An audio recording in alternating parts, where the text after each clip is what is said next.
नवरात्रों के दिनों में मास्क पर प्रतिबंध लगाने को लेकर भाजपा ने कांग्रेस पर हमला बोला है। नमस्कार, बिग हेडलाइंस में आपका स्वागत है। मैं हूं आपके साथ भूमिका और आइए चलते हैं खबर की ओर। देश में इन दिनों नवरात्रि पर मीट बैन करने को लेकर हंगामा मचा हुआ है। कई धार्मिक संगठन भाजपा के नेता नवरात्रि पवित्र दिनों का हवाला देते हुए देश के अलग अलग हिस्सों में मास्क पर प्रतिबंध लगाने की मांग कर रहे हैं। इसी मुद्दे को लेकर देश के सभी टीवी चैनलों पर एक के बाद एक डिबेट चल रही है।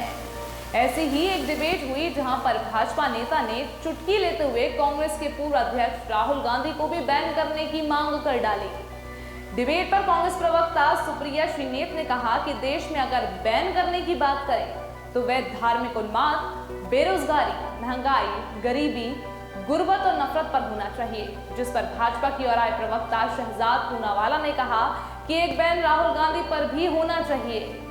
उनके इस बयान के बाद कांग्रेस नेत्री भड़क सी गईं और कहा कि क्या बीच में पटर पटर बोलते हैं। आगे कहा कि इनके कुतर्क में कोई भी दम नहीं है।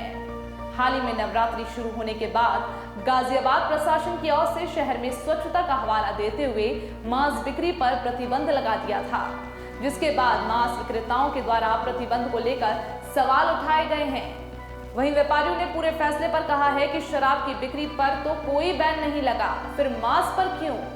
फिर प्रशासन ने यह फैसला तत्काल प्रभाव से वापस लेते हुए कहा कि इस संबंध में अब राज्य सरकार के नियमों को ही लागू किया जाएगा। नवरात्रि के मौके पर दिल्ली के विभिन्न हिस्सों में भी मास्क पर प्रतिबंध लगाया गया है, जिसका तृणमूल सांसद महुआ मोइत्रा ने विरोध किया है।